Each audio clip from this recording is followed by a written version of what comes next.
ouvintes! Estamos começando mais uma Rádio Filó, um oferecimento PET Filosofia USP. Hoje os membros do Programa de Educação Tutorial estarão conversando com o professor doutor Paulo César Dustrada, da PUC-Rio, membro da Sociedade Brasileira de Fenomenologia e do GT Heidegger da ANPOF. Também é editor da revista O que nos faz pensar. Atua nas áreas de fenomenologia, hermenêutica e desconstrução, com ênfase nos temas linguagem, alteridade, ontologia, ética, arte e diferença. O professor veio à USP no dia 11 de junho para participar de uma banca de mestrado do aluno Ricardo Avalone, com o título Natureza e História, a Fenomenologia de Heidegger e a Crítica de Derrida. Agora segue a conversa.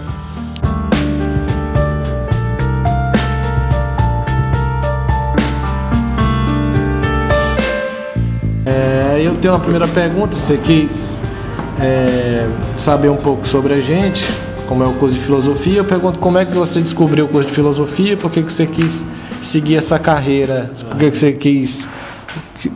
Quais foram as motivações que você teve para seguir essa carreira de filósofo, né? Então, olha só, essa pergunta é interessante porque quando a gente fala filosofia, ao contrário de engenharia, de química, de medicina, né, ela sempre tem alguma relação com a sua vida, né? Você vai fazer filosofia não é porque você gosta de matemática, porque você gosta, né? Tem alguma questão que vem da sua vida, né? Então, para falar, isso já tem muito sobre...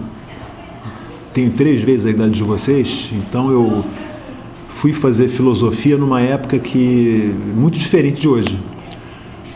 Então, só para situar rapidamente, até onde eu consigo me lembrar, isso aí lá nos anos 80, a gente tinha uma situação, por um lado, existia um interesse muito grande pelo que se chamava na época de cultura alternativa.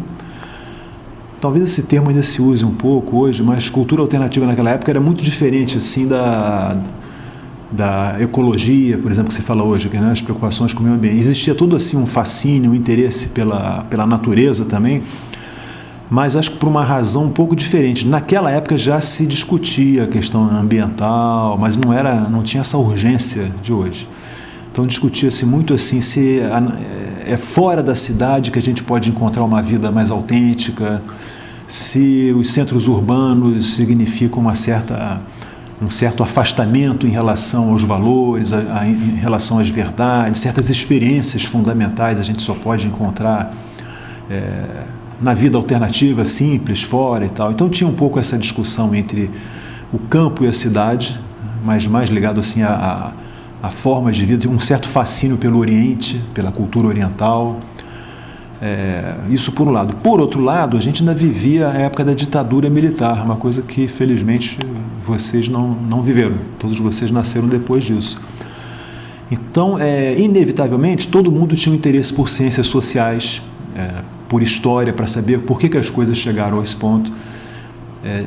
É difícil para vocês imaginar, por exemplo, não pode estudar filosofia assim qualquer coisa, tem que saber o que, como. Certos autores não podem ser estudados. E só pode estudar se você estudar clandestinamente, escondido. Aí você corre o risco, inclusive, de ser preso e tal. É uma coisa, acho até meio difícil de vocês entenderem, né? Assim, de vocês poderem imaginar. Então, nessa situação, algumas pessoas, eu inclusive, tinha já um interesse imediato por filosofia, por ciência política, né? Pela história, por sociologia e tal, para tentar entender um pouco a situação do país que estava acontecendo. Então tinha esses dois lados, mas de uma maneira muito despreparada, muito ingênua. Havia um interesse por formas alternativas de vida, né? Uma cultura alternativa, e por outro lado uma tentativa de se politizar, de entender um pouco mais os problemas políticos do país, né? E a filosofia apareceu então como talvez pela filosofia, né? A filosofia tem um chamado natural, né? Para essas duas coisas.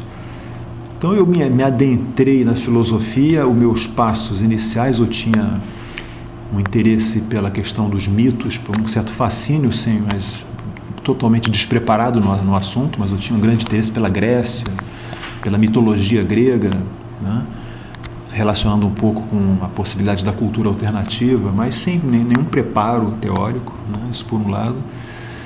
E por outro lado, a filosofia me fascinava também porque você podia pensar mais racionalmente, conceitualizar, buscar explicações, argumentações mais consistentes sobre as coisas, né? E quando eu fui fazer o meu mestrado, aí já estou me antecipando, não sei se alguém vai fazer essa pergunta, eu entrei pela área chamada hermenêutica. O professor Gustavo aqui trabalha muito com Gadamer, né? Mas eu trabalhei antes com outro autor chamado Paul Ricoeur, porque o Paul Ricoeur tinha exatamente essas duas coisas. Por um lado, ele tratava de religiões, de mitos, da experiência do sagrado, que era uma coisa muito, fascinava muito a gente naquela época. Não só a experiência do sagrado religioso, mas a práticas de meditação, cultura alternativa e tal. E, por outro lado, ele também trabalhava psicanálise, fenomenologia e tal. Então, foi por aí que eu comecei a me adentrar pela filosofia. O seu ponto, nessa questão da experiência do sagrado. A experiência do sagrado no Ricoeur, que é o eu que constitui, mas também que dá sentido do decorrer da história, da interpretação na vida cotidiana. Você me corrija se estiver errado. A minha leitura do Paul Ricoeur é muito da questão da disciplina que eu tive que pagar e tudo mais. Mas é um ponto interessante. Nisso, eu poderia enquadrar, eu poderia entender que a questão do rito, aqueles ritos que nós temos no cotidiano que forma e estrutura como a gente vive, por exemplo, não ritos religiosos, não só, mas também os ritos jurídicos, os ritos sociais, os ritos políticos. O Ricoeur tem uma leitura específica desses aspectos do cotidiano, ou isso é uma coisa que eu estou tirando aleatoriamente, assim. Mas é que eu realmente achei interessante dar essa puxada no Ricoeur, a partir do que o senhor acabou de falar. Eu acho que essa sua pergunta, assim, ela é mais trabalhada na área da antropologia cultural, por exemplo. Você tem muito essas questões.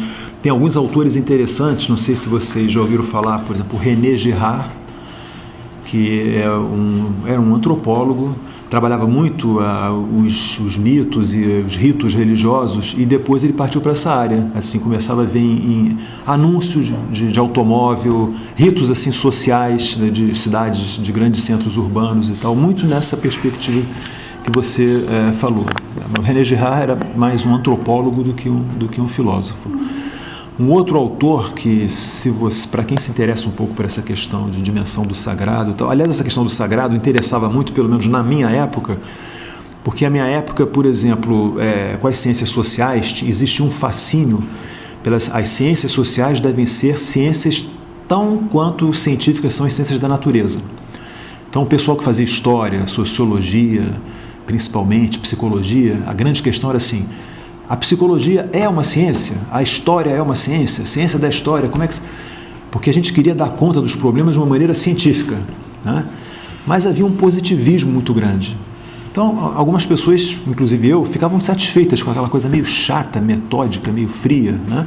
Então, questões outras como o sagrado, por exemplo, né, começaram a interessar muita gente.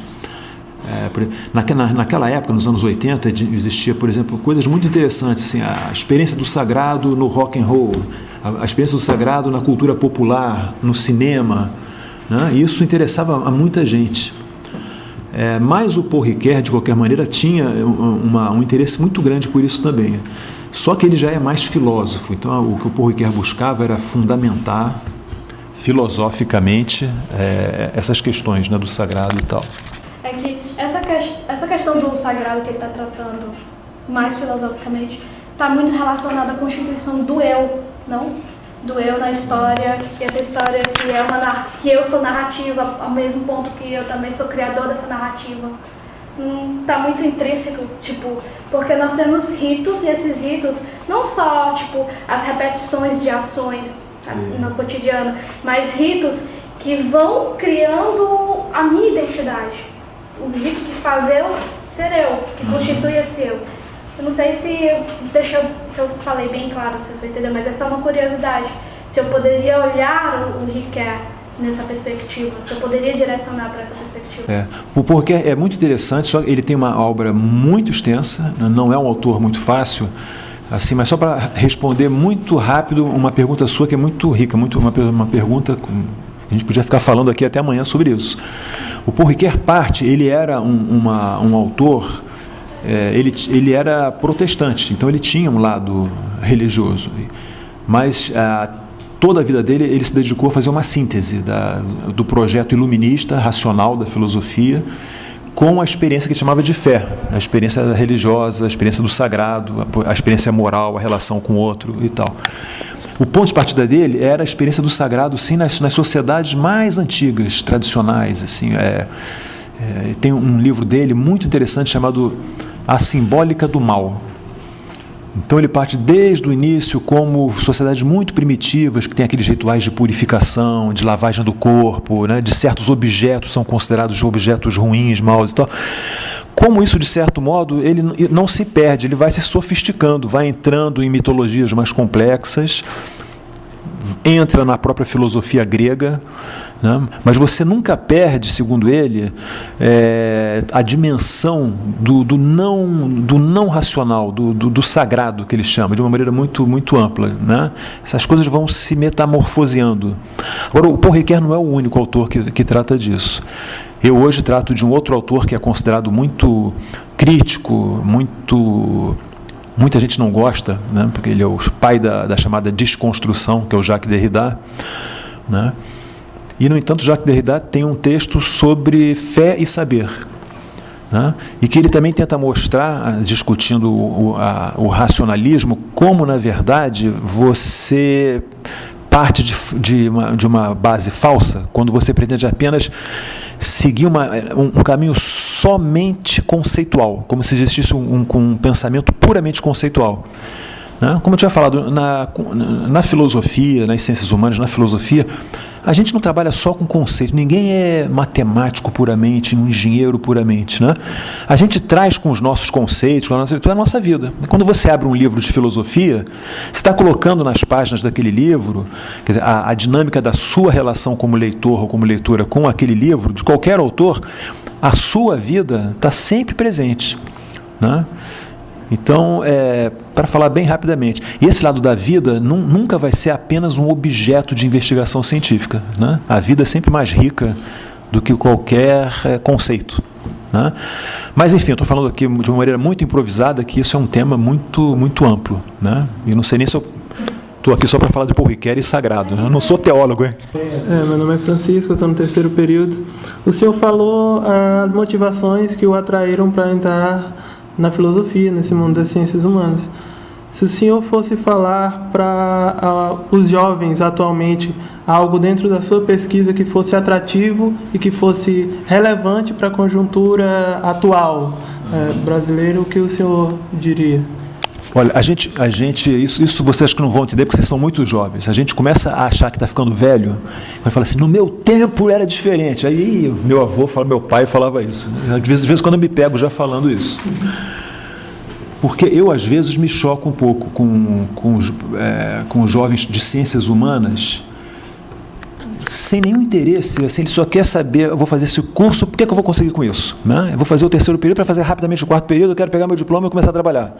O que eu chamo do jovem carreirista. Eu não consigo entender um jovem carreirista. Quer dizer, eu acho que, em primeiro lugar, você tem que ser fiel à sua história, quem você é, o que você é. Né?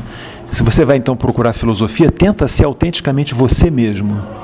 Procura os autores e tal, não aquele autor que está na moda, ou aquele autor que você acha que com ele você vai te abrir portas para conseguir uma situação na universidade, não. Mas aquele autor que responde às suas questões, né? Às suas dúvidas, às suas incertezas, aquilo que você gostaria de saber. Né? A filosofia a gente está tratando de vida, morte, desejo, o eu, a identidade, o amor, a amizade. Né?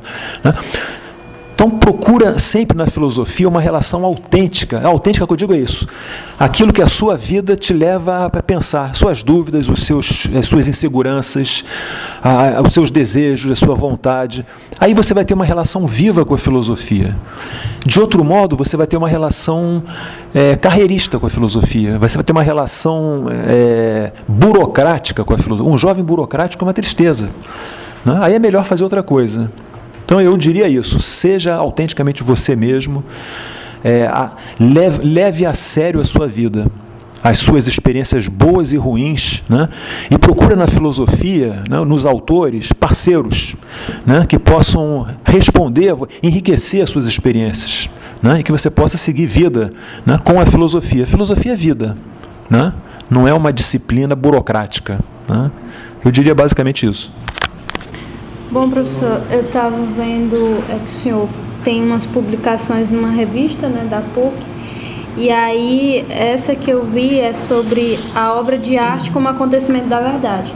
E aí o senhor vai discorrer sobre a obra de arte em Heidegger, né? Só que a pergunta que eu quero fazer é para Gadamer. Quais os elementos fundamentais que constituem ontologicamente uma obra de arte e como eles manifestam sua verdade?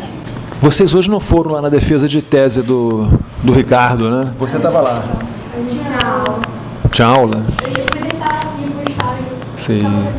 Às vezes uma coisa interessante, por exemplo, se você vê uma defesa de tese ou de dissertação dentro da sua área ou do autor que te interessa, sempre interessante assistir, né? Porque aí o aluno que está mais adiantado sempre tem coisas para falar, que você está naquela linha lá, é sempre instigante. Esse texto chamado A Origem da Obra de Arte, não sei se vocês já leram, se vocês conhecem, o texto do Heidegger, importantíssimo. Esse texto foi muito importante, é um texto importante na trajetória do Heidegger. Esse texto, assim, alguns autores acham que esse texto marca a virada do Heidegger, chamada virada do primeiro Heidegger para o segundo Heidegger e tal. E, por outro lado, é importante para o Gadamer, que foi aluno do Heidegger, né? Tanto que na edição alemã desse texto, o Heidegger pediu para o Gadamer fazer uma introdução desse texto. Porque na época ninguém entendeu. O Heidegger tinha escrito Ser e Tempo, que é um texto muito analítico, muito conceitual. De repente ele começou a falar de arte, de terra, mundo, uma coisa meio que ninguém entendeu bem direito e tal. E ele pediu para o Gadamer explicar. O Gadamer tem uma influência muito grande, mas ele ficou muito impactado com ele ficou muito influenciado por esse texto. E tem um outro livro dele que quem está lendo o Gadamer, valeria a pena ler, até fazendo a relação com A Origem da Obra de Arte, que se chama A Atualidade do Belo. A arte como símbolo, jogo e festa. Eu acho que é isso, né? O Gadamer,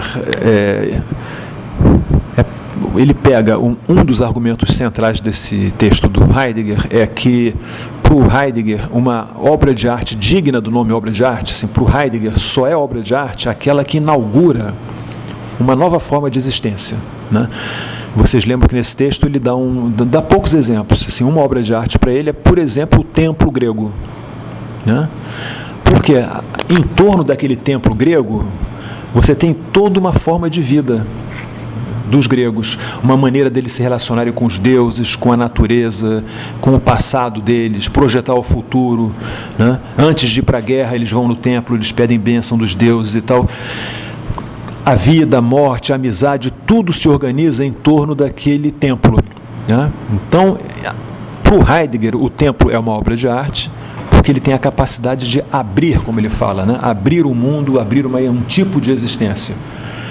E uma obra de arte dura um tempo, né, para o Heidegger. Depois deixa de ser. Quando aquele mundo que se abriu com aquela obra acaba, a obra de arte não é mais obra de arte, né? Então, por exemplo, ele diz, o templo grego está lá ainda. Se quiser, pega um avião que você vai encontrar aquele templo. Só que naquela época, o templo era uma obra de arte, porque todas as pessoas viviam em função dele. Hoje o templo é um objeto de investigação turística. Tem lá o turista japonês tirando fotografia e tal, não sei o quê. Não é mais, ninguém mais fica ali louvando Zeus, pedindo proteção para Apolo, né? Mas o que pode ter é historiadores de arte, arquitetos. O templo virou um objeto de estudo, né? Não é mais uma obra de arte. O Gadamer ficou muito interessado por essa questão da obra de arte como abertura de uma coisa nova, mas um dos pontos que ele discorda do Heidegger é que para ele uma obra de arte será sempre uma obra de arte. Ela não deixa de ser uma obra de arte só porque aquele mundo acabou. Ela vai estar sempre instigando você, né? Então, é como se ele dissesse assim, o templo, realmente as pessoas não vivem mais como na Grécia Antiga, né? Mas ele guarda nele alguma coisa. Se você for lá e você quiser saber sobre o templo, sobre a história dele, você tem que se modificar, se transformar para entender. Você vai ter que deixar de lado os seus preconceitos, aquilo que você achava que sabia e tal, para uma relação autêntica com aquela obra. Isso vale para o templo grego, vale para um quadro na parede de um museu, né, que o Heidegger vai dizer, um quadro na parede do museu nunca é uma obra de arte. Ele é um objeto de conhecimento de um esteta, de um historiador da arte, né, de um conhecedor daquele autor, mas não é mais uma obra de arte, diz o Heidegger. O Gadamer vai dizer que não, né? Então, a obra de arte, enquanto ela tiver a força de organizar em torno dela pessoas, podem ser historiadores, investigadores, filósofos, né, ou visitantes e tal, ela vai estar sempre estimulando, instigando a experiência de cada um de nós. Né? Então, assim, a autêntica relação com a arte, quando você vai num quadro, num museu qualquer, e aquilo bate em você, aquilo te estimula, te instiga. Ali você vai querer saber mais sobre aquele artista, mais sobre aquele quadro, vai querer se informar mais, está se transformando. Né? E o Gadamer se interessa por esse tipo de encontro. Né? Ele vai dizer que a nossa vida é formada por esses encontros, pelas coisas que chegam a nós e nos transformam. Né? Eu diria que o Heidegger pensa mais macrocosmicamente. Né? A arte é muito só aquela arte grandiosa, que abre, inaugura um novo povo. Né? E para o Gadamer ele pega essa estrutura do pensamento do Heidegger, mas coloca em cada um de nós. A gente tem um pouco esses encontros e desencontros, essas transformações, né, que a obra de arte provoca na gente. Mas não só obra de arte, um texto bom de filosofia muda a gente, né? Um filme pode mudar a gente, né? A música, uma pessoa, quando você entra numa relação amorosa ou com uma amizade com uma pessoa, aquilo muda a sua vida. Né? Então o Gadamer é muito interessado nisso, nessa estrutura do que ele chama da experiência, né? Que ele chama da experiência histórica, da história da vida de todo mundo. Né? Professor, como eu estudo ética, né, eu não conheço muito do Gadamer, eu andei lendo algumas coisas e eu vi que ele também faz uma crítica à tradição iluminista, né? Como se perdeu a tradição de Aristóteles, Sócrates, enfim. A minha pergunta qual é essa relação que a hermenêutica tem, né, com os comportamentos éticos e se tem algum conceito que se pode utilizar para, digamos, como é que se fala, fundamental, algo que traga também para a contemporaneidade, né? Porque como eu estudo o McIntyre, eu vi uma relação assim, não aprofundada, de tradição, os conceitos dele se parecem um pouco, né? Se tem como relacionar, de novo fazendo a pergunta, né, a hermenêutica com os comportamentos éticos e se pode relacionar algo que traga para a contemporaneidade, para, como se diz, fundamentar algo que esteja no âmbito da ética mesmo, da moral, porque como a gente vê na televisão e tudo, essa questão da moral e da ética está cada vez mais subjetivo e mais, como é que se diz, bagunçado, né? Falando um termo mais... Olha, a questão da ética no Gadamer é mais ou menos o seguinte: ele tem a pretensão de dizer que a hermenêutica filosófica dele é ética. E sofreu muitas críticas com isso, porque como uma relação com o livro, com a hermenêutica você interpretar livro, isso não é ética. Né? Então ele tenta explicar um pouco. Ele vai lá, influenciado pelo Heidegger também, quando ele era aluno do Heidegger, ele assistiu um curso do Heidegger sobre Aristóteles. E na leitura da Ética Nicômacos, do texto de Aristóteles. Lá no livro 6 da Ética, o Aristóteles faz uma diferença entre praxis e poiesis. Então, ele diz, olha, o ser humano tem vários tipos de comportamento no ser humano. Tem o comportamento teórico, quando ele faz ciência, tem o comportamento político, né? Tem o comportamento moral, comportamento religioso, comportamento artesanal, quando ele está fabricando coisas e tal. Então, o Aristóteles, na Ética, ele tenta mostrar, isso não interessa muito a gente aqui, mas ele está lá discutindo com Platão. Platão tem aquela teoria das ideias, né? Então, ele tenta assim, reduzir tudo a um mundo das ideias. E o Aristóteles tenta mostrar que, olha, não é bem assim, porque existem, por exemplo, existe teoria das ideias, um comportamento mais teórico, contemplativo, mas tem o comportamento prático da vida política. Então a gente tem que ver que cada comportamento tem um tipo de racionalidade. Então você não pode, por exemplo, querer fazer política com a mesma racionalidade que você usa para fazer geometria ou metafísica. Quer dizer, cada uma dessas disciplinas tem um tipo de racionalidade própria. O Aristóteles, na ética, ele está preocupado mais com a racionalidade prática da vida histórica, a gente podia chamar assim, né? Que tem certas características, né? E o Gadamer, que leu Heidegger, também está lá preocupado. Do ponto de vista do Gadamer, ele está muito interessado pelo seguinte: o conceito aristotélico de praxis. Praxis é a constituição permanente da vida que a gente pode chamar da vida coletiva, a vida social, a vida política. Quando você vai fazer uma mesa, por exemplo, isso é poiesis, né? Então, assim, você faz uma mesa para a mesa servir para isso, para as pessoas sentarem em torno dela, para as pessoas comerem, para um uso. Só que quando você faz a mesa, quando a mesa está pronta, isso é Aristóteles falando, a mesa adquire uma realidade própria. Ela sai da minha atividade, eu sou um artesão, estou fazendo a mesa, então ela está grudada na minha atividade. Quando ela está pronta, ela se libera, ela não depende mais da ação. Ela está pronta, está aqui. Você acha ela dentro de uma sala, pode arrastar ela não está mais presa a ação nenhuma. Na praxis, o produto, entre aspas, o que você quer na ação é a boa ação, continua sendo a ação. Você nunca sai do agir da ação, né? Então Aristóteles diz: a praxis é superior à poiesis porque a finalidade dela é ela mesma. Enquanto os objetos da produção que eu faço, a finalidade, a razão de ser deles é para uma outra coisa que não eles, a cadeira serve por quê? Para a cadeira não, a cadeira serve para alguém sentar. A mesa serve para alguém usar, botar livro em cima dela, ela não serve para ela mesma.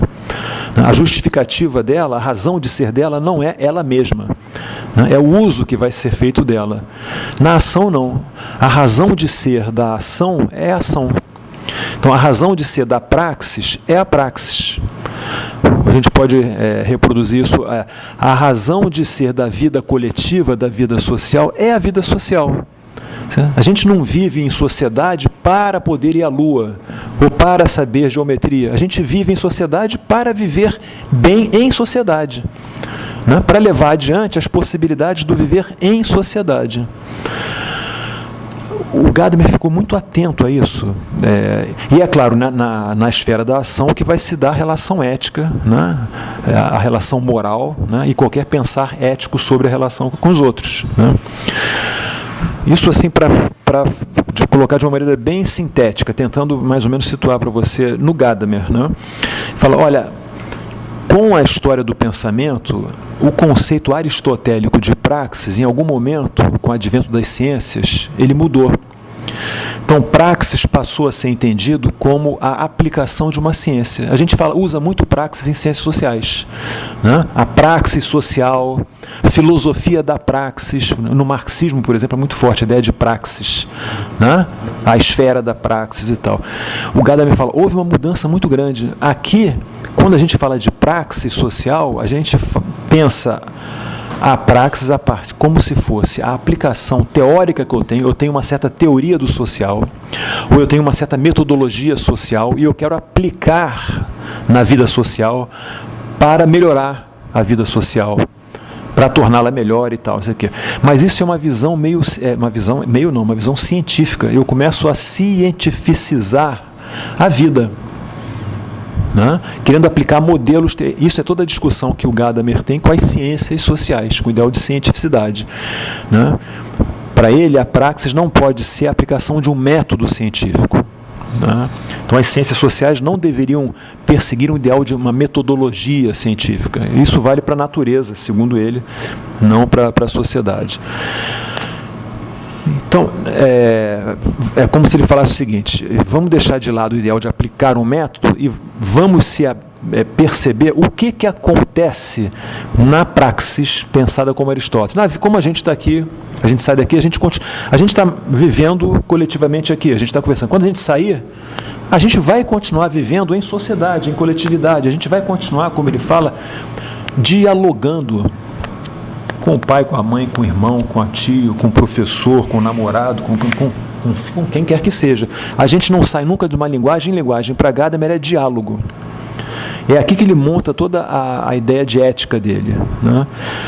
Ainda influenciado pelo Aristóteles, quer dizer, o que mesmo que a gente se esqueça disso, mas o que reúne a vida social é a ideia do que é bom e desejável para todos, né? Se a gente quer se comportar eticamente hoje, cada vez mais difícil isso, né? Mas a gente deveria pensar assim, não, o que é bom e desejável para todos, né? Para eu fazer isso ou fazer aquilo.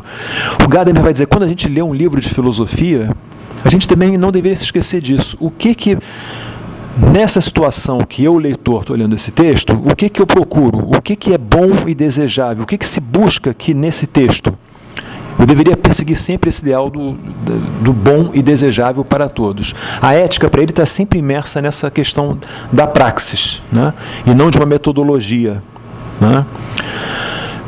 Aí você perguntou se... Bom, é negócio da tradição, né? Eu não sei se...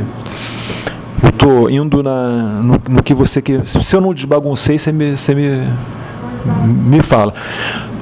Para o Gadamer, pegando meio bagunçadamente a ideia de tradição para ele é tudo que chega a gente e continua chegando vindo da linguagem, vindo das coisas que a gente leu, da educação que a gente teve na escola, da educação que a gente teve em casa, né?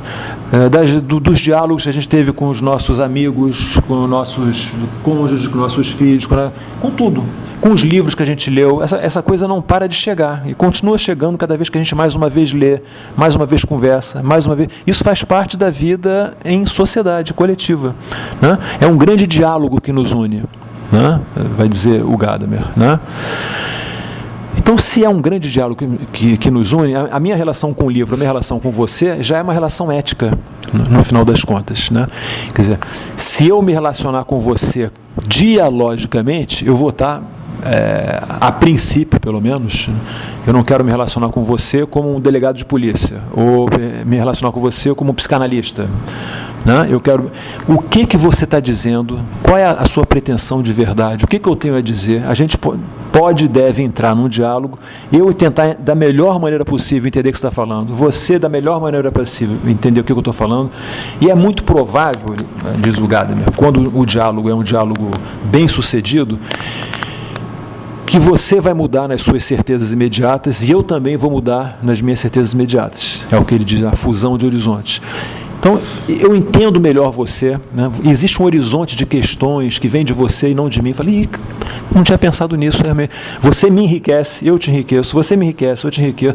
Esse é o ideal gadameriano de ética, né? Que é um ideal estritamente interpretativo, né? Quer dizer, o diálogo não deve terminar nunca. Se a gente pode, isso não vale só para alunos de filosofia, deveria servir no Congresso, deveria servir no Tribunal Superior Eleitoral, deveria servir em qualquer instância, né, na relação do professor com seus alunos. Então, a ética, na verdade, para o Gadamer, não é uma disciplina. Isso é uma diferença que ele tem. A ética é esse movimento da própria vida social, que o tempo inteiro deve ser exercitada. A gente pegou um artigo seu aqui, Desconstrução e incondicional responsabilidade. Os caminhos da desconstrução de Heidegger e Derrida. Aqui tem uma parte muito interessante, que é a pergunta que eu quero fazer, em que você fala mais ou menos assim, que toda revelação já é também uma traição à coisa revelada. Mais ou menos você vai falando um pouco como é construído o conceito, que ele sempre nunca tem uma origem do zero, ele sempre é originado de algum lugar, ele sai de algum ponto, nunca é tirado do zero. E eu quero que você explique um pouco melhor em que sentido, quando eu revelo alguma coisa, eu já estou traindo a própria revelação daquela coisa. Isso aí, né? Ainda aproveitando a sua pergunta, ela fez uma pergunta sobre ética, né? E esse texto, que fala mais de Derrida, né, do que do Heidegger, embora ele discutindo com Heidegger um pouco, o Derrida também traz um deslocamento do modelo de ética. Por exemplo, eu acabei de falar do Gadamer. No Gadamer, a gente tem o local da ética é a relação dialógica com o outro. Relação com o outro, o Gadamer vai dizer, é uma relação dialógica. Ou eu dialogo com o outro, ou então a relação não é uma relação com o outro. Né? Eu vou me relacionar querendo me apropriar do outro. Né? Se eu não quero me apropriar do outro, eu tenho que dialogar com o outro. O Derrida desloca um pouco isso, porque tanto o Gadamer quanto o Heidegger, e o Gadamer é muito próximo, né, do Heidegger, trabalham com a ideia de desvelamento. Né? Vocês sabem que o Heidegger, né, a Letter, né, para o Heidegger, a verdade, antes de ser uma adequação do que eu falo sobre aquele objeto, se o que eu disser se adequa àquele objeto, o que eu estou dizendo é verdade. Né? Se o que eu disser sobre aquele objeto não se adequa àquele objeto, então eu cometi um erro.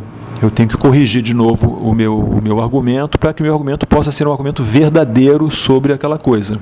Né? O Heidegger vai dizer, tudo bem, isso pode ser, mas isso é uma concepção já secundária, né? Derivada de verdade. Né?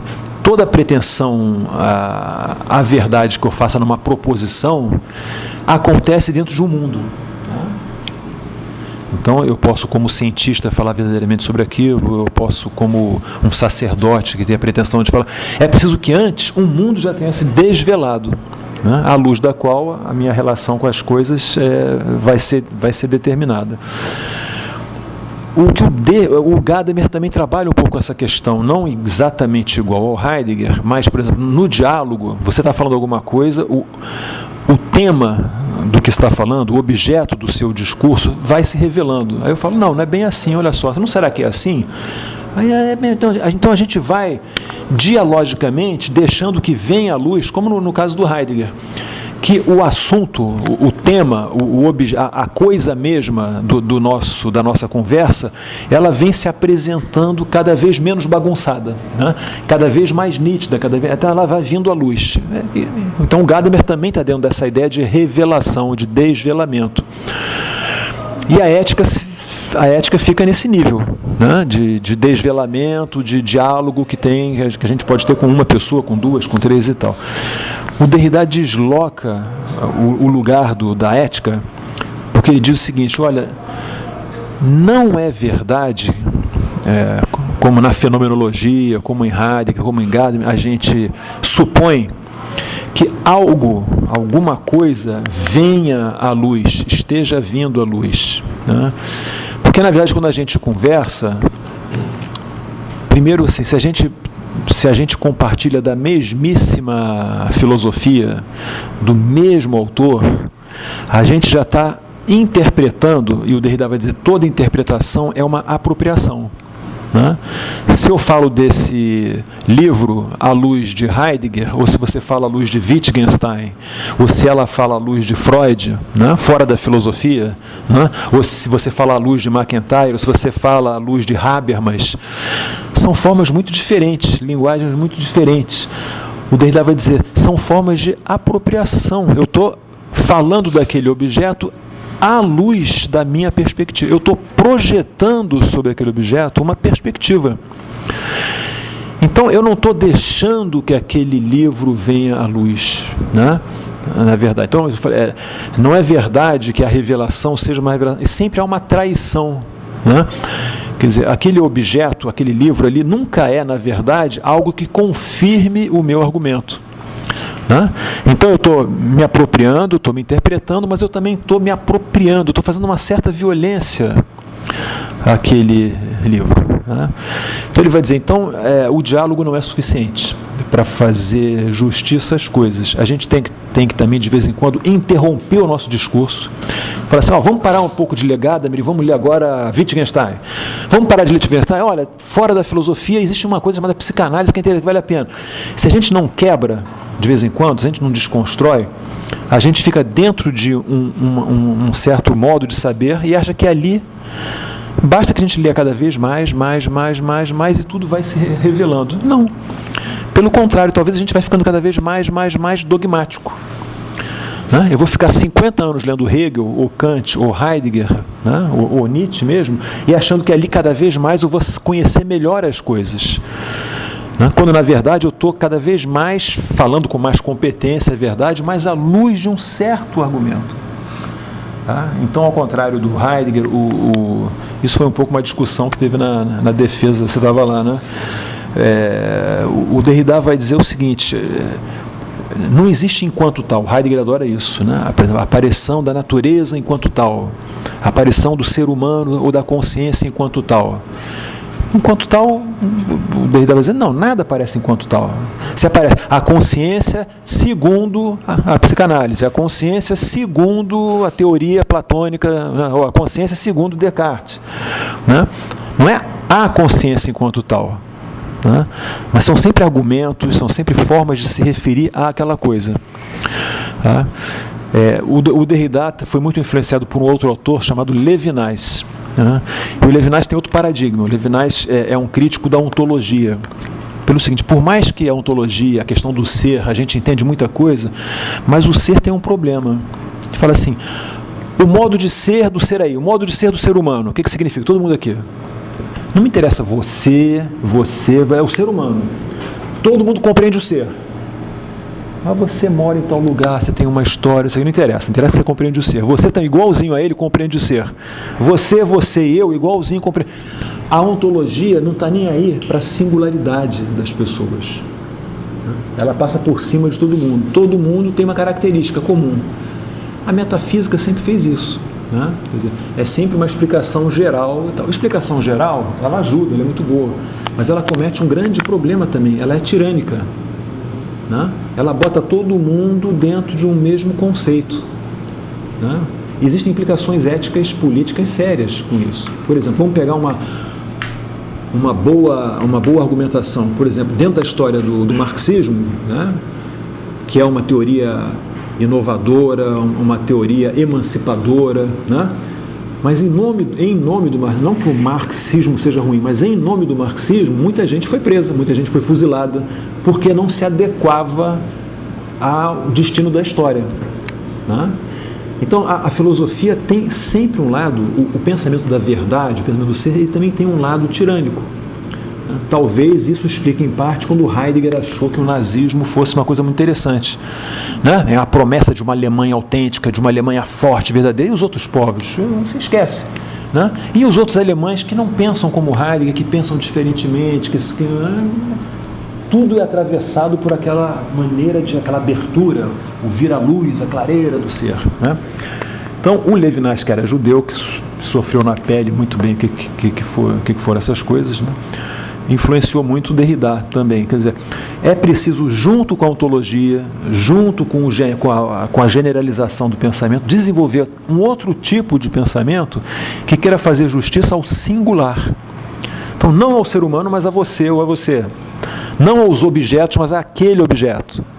Então, a gente começa a desconfiar que, quando eu falo da natureza, os discursos sobre a natureza nunca fazem justiça à natureza. É preciso sempre quebrar e tentar uma outra maneira de falar da natureza. É preciso sempre desconstruir os discursos e abrir novas possibilidades de falar sobre aquilo que a gente chama de natureza. Né? É preciso quebrar o humanismo, por exemplo, porque o humanismo coloca todo o ser humano. Né? É muito importante o humanismo, né? Mas o humanismo nunca vai falar do João, da Maria, né? Ou dessa sociedade, dessa coletividade. Vocês são alunos de filosofia, mas vocês aqui. A gente pode falar alunos de filosofia do Brasil inteiro, do mundo inteiro, não. Existem alunos de filosofia que falam português, alunos de filosofia que estudam na Federal do Piauí, alunos de filosofia que moram no Paraguai, outros que moram no Japão, outros que são alemães, outros, né?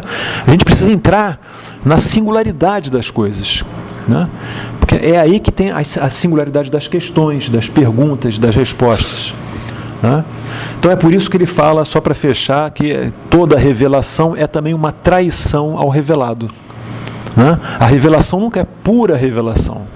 Ela é também apropriação, ela é violência. Então a gente tem que desconfiar das revelações, não negar as revelações, né?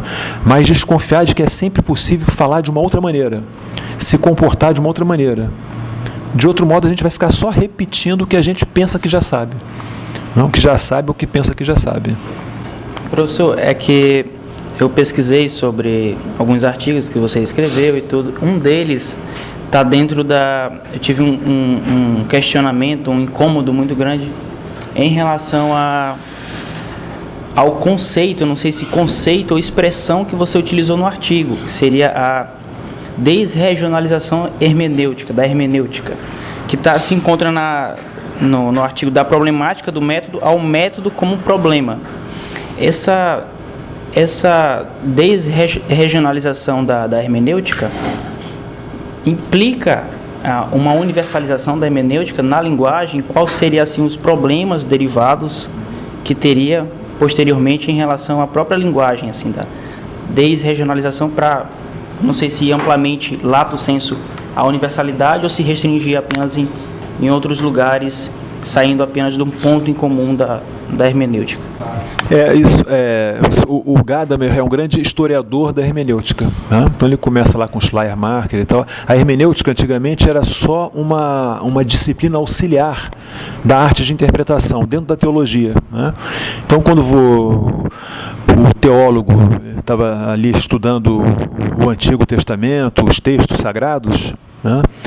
Quando ele encontrava uma passagem muito obscura, difícil de explicação, muito metafórica, que não dava, ele usava como recurso uma metodologia hermenêutica de apoio, né, que pudesse explicar aquilo. Então você tinha, olha, isso aqui tem que ser lido à luz do todo do texto, tentar contextualizar qual foi o contexto original que aquele texto foi escrito, era dirigido a quem. Aí você começa então a esclarecer um pouco aquela passagem obscura, né? Então existiam vários procedimentos hermenêuticos, que eram um conjunto de procedimentos, né, que auxiliavam a leitura do texto.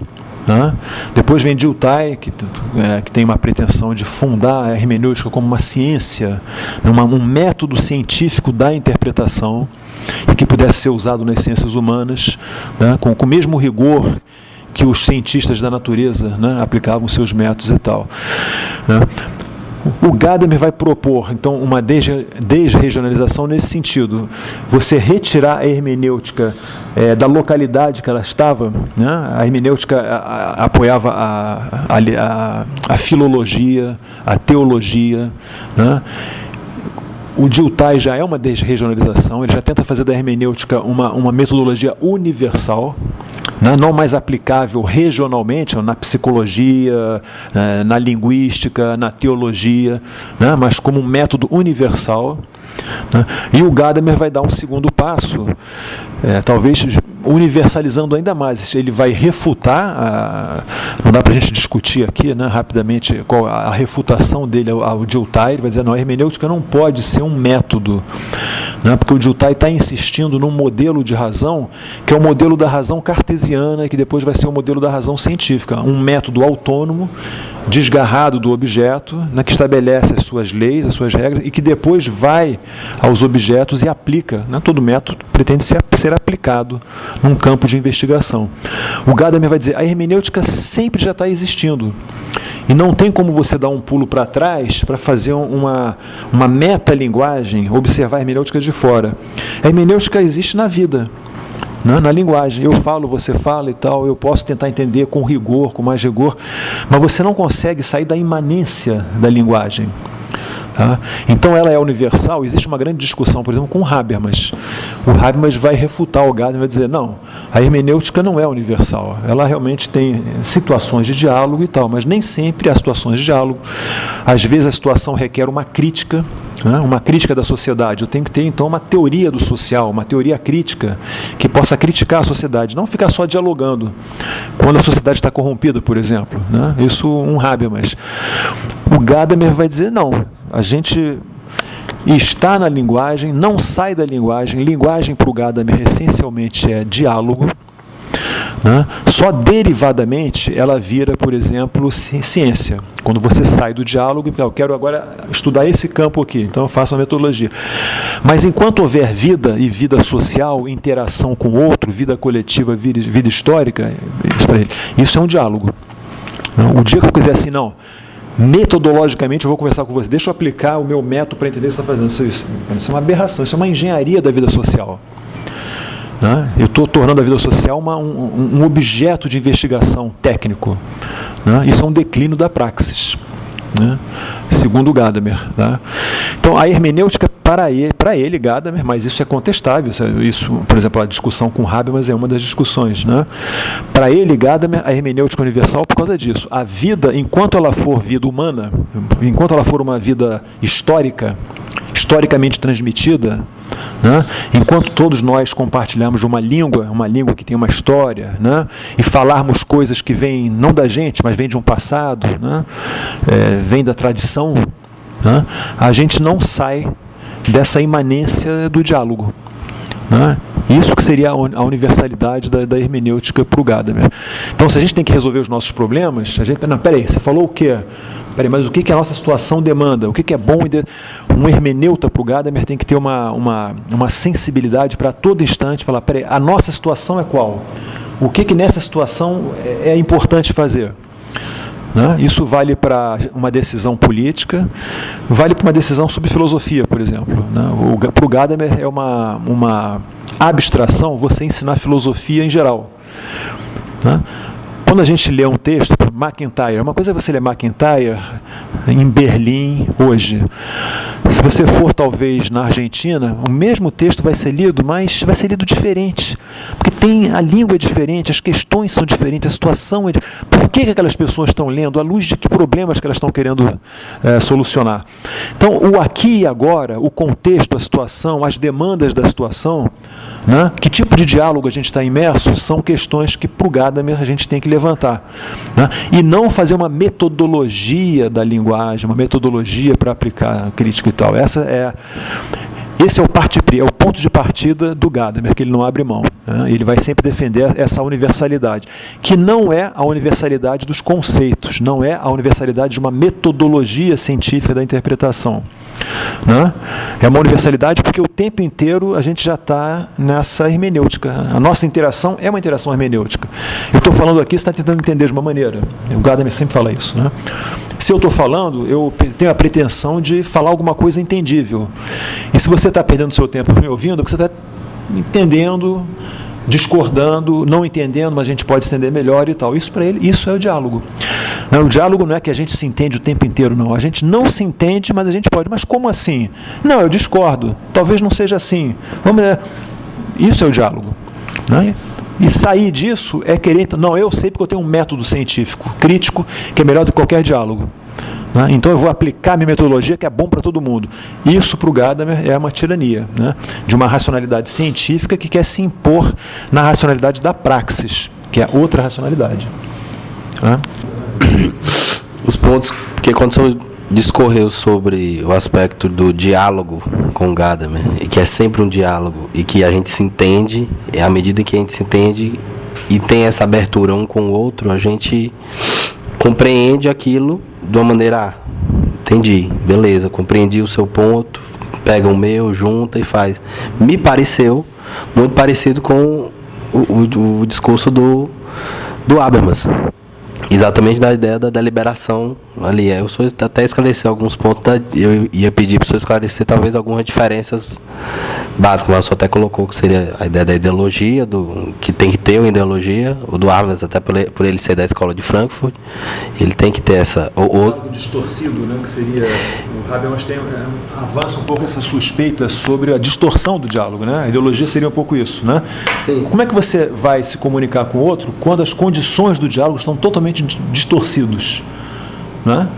Sim, mas talvez o Habermas concorde com o Gadamer, mas ele vai dizer que isso só não basta, precisa mais alguma coisa, né? Para você, em alguns momentos, você tem que dizer não para uma situação, né? E esse dizer não para uma situação de opressão não pode ser apenas com base no diálogo. Não é isso que o Habermas fala um pouco? Então você precisa de alguns outros elementos do pensamento, né? Estabelecer condições de validade no discurso, por exemplo, tal, que ponham um freio às pretensões do diálogo. Né? Essa é uma diferença marcante, né? No momento que talvez o Habermas se afaste do Gadamer. Né? Agora, o Gadamer conhece bem essa crítica do Habermas, mesmo assim ele insiste em dizer que mesmo dizer não, né, você deve dizer não sem abrir mão da estrutura dialógica da linguagem. né? Quer dizer, qualquer metalinguagem, em algum momento o Habermas vai precisar de uma metalinguagem, né? De alguma coisa que está fora, critérios primeiros, né? Que garantam, que validem um discurso, né? Se o professor Helder estivesse aqui, ele poderia explicar muito melhor do que eu, porque eu não sou um leitor do Habermas. Mas o Gadamer vai dizer, essa metalinguagem, esse passo para trás que o Habermas propõe a fazer, né? Já está dentro da linguagem. Quer dizer, é em função de uma situação, de um contexto determinado, de algum bem desejável para todos que ele mira, que ele então pretende colocar. Né? Ele não está saindo da linguagem, do diálogo. Né? Propor uma metalinguagem é isso. Para o Gadamer é sempre muito perigoso. Por melhor intencionado que você esteja, né? A gente está sempre bem intencionado, né? Mas quando você supõe que você está num lugar privilegiado, ainda por mais complexo, teórico, é um lugar privilegiado para acessar as condições de validade de um discurso, né?